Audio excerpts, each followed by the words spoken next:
In this lesson, we'll talk about another important aspect of leading others, and that is evaluating or giving feedback. So we know that feedback is a really important part of the performance management process. It's an essential part of motivating people. People need to regulate their behaviors, and they need to think about goal-directed behaviors, and they may or may not know exactly how they're doing. In some cases, it's a little bit unclear. Sometimes we have different tasks, and expectations that we have about progress might not be the same expectations that our colleagues or teammates have about progress. And so there's some need in almost all cases to provide feedback to our colleagues, to our subordinates, to our superiors. And this, of course, is going to come into play when we work across cultures, that there are cultural differences in expectations.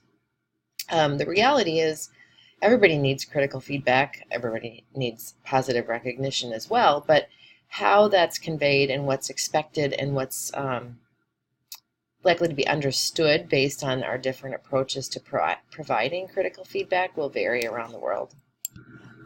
So one thing to keep in mind is that how people think of what is constructive or not constructive is going to vary around the world. Also, there's going to be variation in,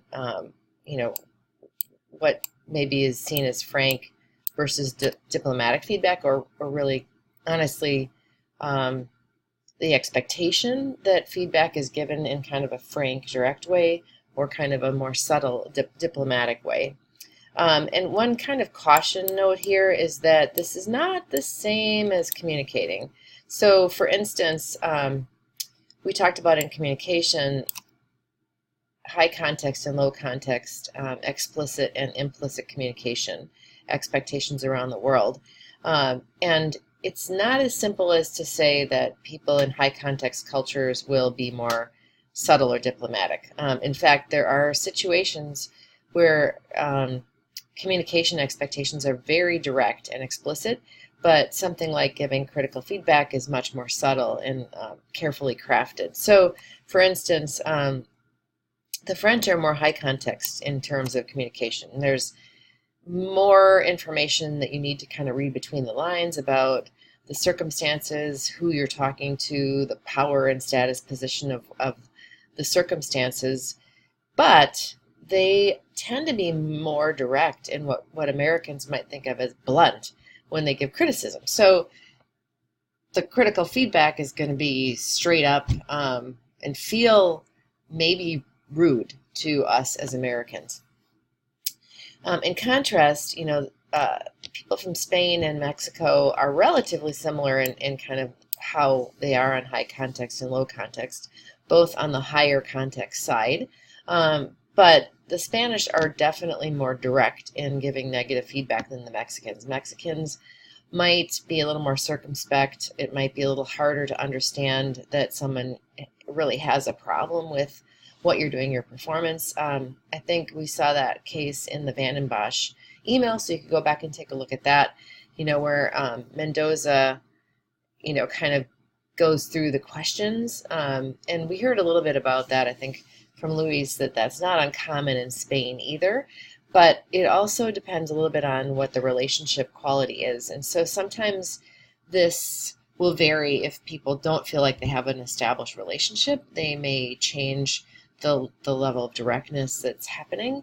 It also might mean that if you don't have a relationship in a high context, friendship-based relationship culture, and you give direct feedback, that may not be taken very well. But if you've taken time to establish the relationships and the connection, you can be more direct. So again, the main challenge here is that there aren't really formulas.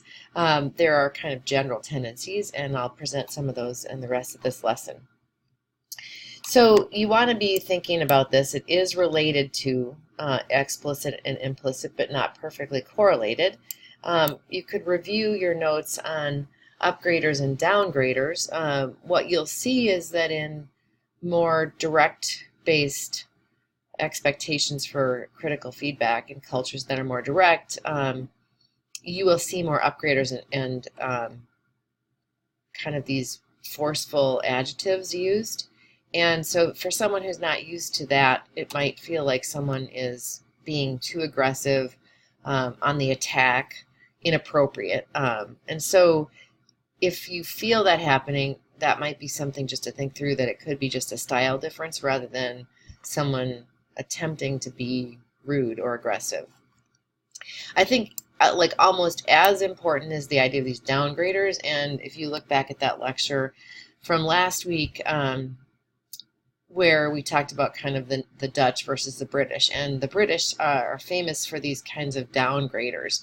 And so what might happen is if you are expecting a more direct, explicit style, you may miss the cues that somebody who is from a indirect culture or indirect style perspective is actually quite upset with you, because they may use subtleties, they may use downgraders, and you may not, oh, it's not that big a deal. So that's, I think, one of the more dangerous situations is missing missing critical feedback when somebody is more indirect and prone to use downgraders. And then, of course, we also talked about the idea of face, and this is one of the really vital things here, especially when we come to indirect style in places where the subtleties are expected.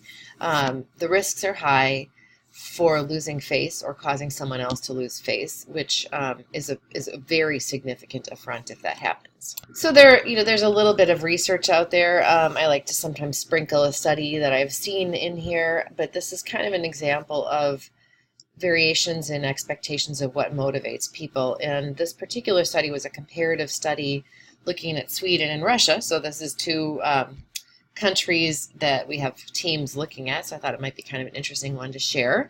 And again, if we think about motivating others, there are some fairly standard motivation theories that we discuss and present, for example, in our Leading Others class. And, I think there's room for more cross-cultural research to be done, but generally speaking, we know things like intrinsic motivation is a significant motivator for people around the world. But you can start to think about how, okay, in a society that's more masculine, more kind of status-oriented from the globe standpoint, maybe extrinsic motivation, is a little bit more helpful in combination with intrinsic motivation when people are really motivated or value material goods, status symbols, and other things in a society. So again, this is how I think about you can continue to cultivate your thought process about how to combine things you've learned in other courses that you've taken to think about how those might be starting to change when they're taken into the cross-cultural or international setting. So this study was conducted by Carl Fay, who is Swedish, and he wanted to kind of know whether the factors that motivate, was focusing on middle management in Sweden and Russia, were basically similar or different. And an expectation is that culture does play a role in kind of what motivates people and how motivational processes unfold. And just as a snapshot, I pulled a part of this study that is kind of relevant to the evaluation piece that we're looking at today. And that is that giving feedback was more motivational to Russian managers than Swedish managers. And I think if I look at where these countries map, Russia is more inclined to give direct feedback and direct critical feedback. And so there's sort of an expectation that I think people will tell you if there's a problem. And when people receive that direct, sometimes rather blunt feedback, people know where they stand and they know what's expected of them. In Sweden, on the other hand, we'll see in a minute, the idea is not that feedback doesn't matter, but there is maybe a variation in how it has to be done to make it be more effective. So, kind of a takeaway here is sort of the amount of feedback expected and kind of the regularity of feedback expected, I think is an important difference here. If you have already watched the deciding lesson, I think another way to think about this is it's kind of interesting to compare countries that are top-down and consensus-driven, and Russia is definitely more top-down. And so if you think about being top-down and what we discussed in that lesson about a decision getting made and then kind of ongoing negotiation to implement, this finding makes sense to me because people, subordinates in Russia, are going to be feeling like that decision isn't actually done. They weren't privy or participating in when the decision was made, and so they're going to be kind of needing and expecting more feedback to understand the expectations of that decision. In contrast, Sweden was definitely more in the consensus-oriented phase, and so if you remember the graph that showed consensus, where there's a lot more discussion before the decision is made, the expectation is that people know what they're doing over here, and they may in fact then be a little bit irritated that they're getting this kind of constant checking in, when in fact didn't we all just sort of sign off on that and we should just know what's going on. So I think that's kind of an interesting way to think about, in the Russian case, which is top down, right? Decisions made, just sort of sent down. People may not know exactly what's supposed to happen, and so that feedback process is expected and desired. So again, I think ways to think about how across these different activities there is some integration to be aware of. Oh, I have a typo on that slide. Oh, can I fix it? Evaluating. Oh, that's kind of funny. All right, there we go. All right, so this graph, and I should have said, I think in one of these other ones, that these kind of continua are from a book by Aaron Meyer called The Culture Map. And when we get to a little bit later today, those mini cases, I will be providing some maps of these gaps across each of these categories of managerial, activities that culture affects, mapping the countries that you guys have chosen. So you kind of see specifically where your countries are falling on these continua, particularly if I haven't pulled them out here as examples in the slides. So, one of the kind of major differences, I think, around the world, if we just think again about rules of thumb that can help us make sense of working interculturally, is the variation between the expectation of critical feedback that's direct and critical feedback that's indirect. And so we're kind of focusing here on negative or critical or corrective feedback, redirection feedback, and how that should be delivered across different cultural settings. So if we look at direct critical feedback, in cultures that are more direct, we will see that people tend to be frank. They tend to be blunt and honest. The messages stand alone. They're not kind of wrapped in some other information. They're not, tried to kind of be tucked in some, softening information or positive information. And we will see a lot more incidents of those upgraders. They're not softened by downgraders. So people might say something like, that was completely inappropriate. That was absolutely unprofessional what happened. So again, those emphasis-based words will come up more in direct critical feedback. And again, you can start to see how if you're not there, which, the U.S. is kind of right here in the middle of the road on this one, if you're working with somebody who's from a culture that is more direct with critical feedback, you may feel like the problem is bigger than it is, maybe. You may feel like you've made a more colossal screw up. You may feel like it could be unrecoverable because of all of these kinds of terms and words. So you have to kind of keep reminding yourself that this may not fully or directly convey the magnitude of the problem, but just more that it's directly given to you and you understand that there's a problem that you need to address. And then I think one other really important thing here is that it's not uncommon in direct critical feedback settings to give feedback in front of people. So in a meeting, to call somebody out and just, what we might think of as dress them down. And that would not happen over here on the other side, where things are given in private. I guess I have a typo there as well. And one of the really important things about that is that this notion of face, as one of the most valuable things a person can own. It's a precious thing to keep your face, to keep your reputation. And over here, if somebody gave you critical, negative feedback in front of others, you would lose your reputation. Your reputation would be damaged. And so that would be really frowned upon, and may create a rift that might be irreparable in a relationship if you were to do that. So caution, caution, caution, because again, we're kind of sitting here in the middle where, if we're looking this way, we're going to feel like people are rude. If we're looking this way, we might feel like they're beating around the bush, they're not being honest, that kind of question. So indirect feedback, much more subtle, much more diplomacy. There's a lot of kind of discussion about connecting to other things with the person, and I think, again, these often end up being the expectations in cultures that are relationship-based for trust. So you can, again, see that if you don't sort of show that the relationship is valuable and then talk about what needs to change, you may damage trust at the point that you're trying to raise it and get the change in the behavior you're looking for. I think, as I said, we may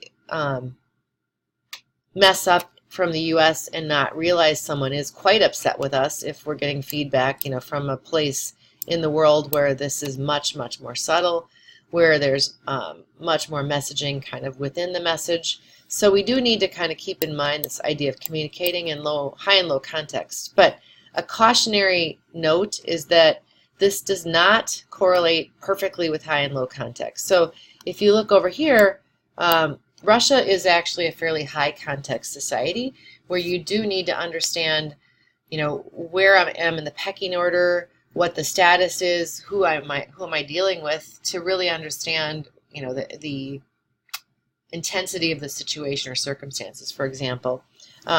Yet they will be very blunt. I'll come back to that in just a minute when they're giving critical feedback. Yes, so takeaways, remember this is relative. So if you're the US and you're working with UK, they're going to be a lot more subtle than we are.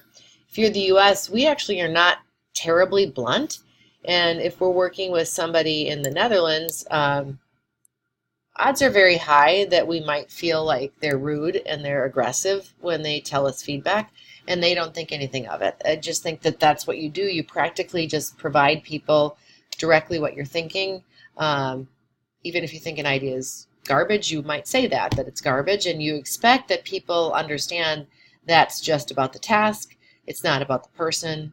It wasn't personal. Let's move on. And that might happen being called out directly in a meeting. And I think in the US, we kind of blanch a little bit at that, even though we're not such a high-face culture. There is still this sense that we shouldn't be doing that kind of thing, taking somebody down in front of others, that there's a little bit more expectation to do this sort of evaluation offline. So to think a little bit more about how this evaluating direct and indirect is not identical to high and low context communication. This map shows the countries that were just on that continuum in a 2x2, looking at high and low context and looking at direct critical and indirect critical feedback. And I think here we have this example of Russia that I just talked about, where Russia is a pretty high context culture, but they're way over here on the direct feedback. Israel is another one of those kind of interesting examples. And what I'd say here is that there's kind of an expectation in a way that how direct and how blunt will happen depends a little bit on the context. So a Russian might be, you might observe, not unlike Germany, where you'll see somebody directly criticizing a person on the street for wearing the wrong outfit in the cold. But then at the workplace, there might be more subtlety, and particularly more subtlety if we're having someone deal with a superior or deal with somebody that you have an extensive relationship with, because relationships matter a great deal in Russia. And so, in fact, there, the criticism might actually be softened a little bit. So it's kind of an interesting twist that it's based a little bit more on setting, and it might vary across the settings. Kind of an interesting example here to contrast that is Germany, where Germany is a very low context culture. And what I would say there is that you observe people in Germany giving direct critical feedback to total strangers on the street. I told you that example of, being kind of, I use the word barked at, right? But that's coming from that's a judgment based on my cultural lens. But being told I was essentially riding wrong in the bike lane or walking on the wrong side of the stairs, out in public with a total stranger. I also shared the example of working with my PhD colleagues in a seminar and having one of my German classmates just kind of shred and dice in front of everybody a proposal that was shared by one of our other classmates. And this is kind of a good difference to show you the distinction between direct that's in high context and direct that's in low context. So in Germany, there's really no variation of when that direct feedback is given. And it happens whether we're in public with strangers or in some kind of longer term relationship. In Russia, in contrast, feedback will generally be fairly direct, but the kind of amount or degree of that directness is going to be subtly different across contextual changes, for example. So, I think a couple takeaways here that it's really, tricky. First of all, we don't ever want to try to quite be like them. We want to adapt ourselves, move ourselves a little step forward, because if we try to mirror exactly, we will make mistakes. So, for instance, the Netherlands is oftentimes raised as kind of the example of a country that is super blunt, super direct, public criticism in a meeting, telling people just how you think it is. However, even there's going to be some subtleties in terms of kind of the exact phrasing, exact timing of when to do that level of direct kind of blunt feedback.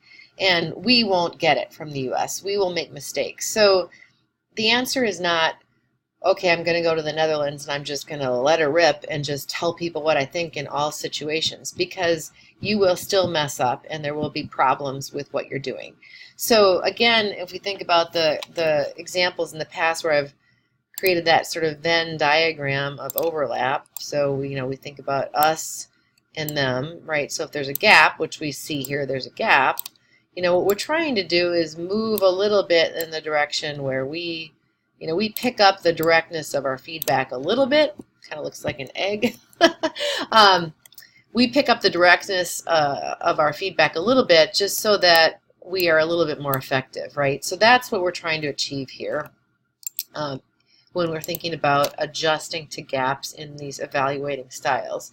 I think another thing that's kind of difficult for a lot of other people in the world is that the U.S. is way up here on low context, but we are more indirect in our feedback. We are a little more circumspect. So we sometimes confuse people who have a cultural expectation of us in the U.S. as being these kind of direct people, but then in our feedback, sometimes we're a little bit fuzzier. And the other problem is we don't have a systematic way of changing or altering that based on context. So people who are coming from very high context cultures, will often be a little confused with us because they try to read the air and there's sort of no air to read. And then yet there's this kind of subtlety coming across in terms of the criticism. And they may not always be convinced that or understand that we're giving them critical feedback.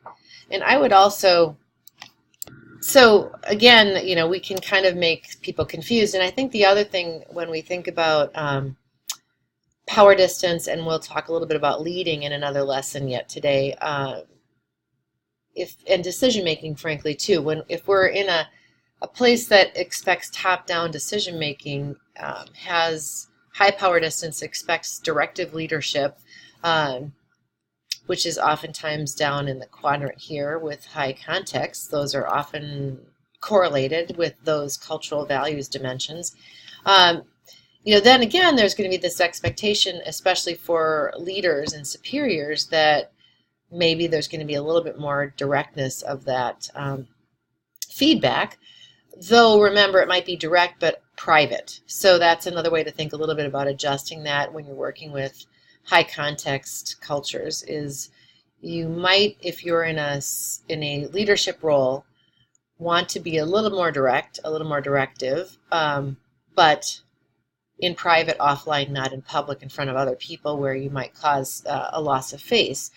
And then finally, in those situations, that will be taken and managed much better if you have established a relationship, and if people feel like there's a sense of trust developed from a social connection, not task-based, right? So giving more directive feedback will be expected coming from you from the U.S., but modified to kind of address these other cultural differences.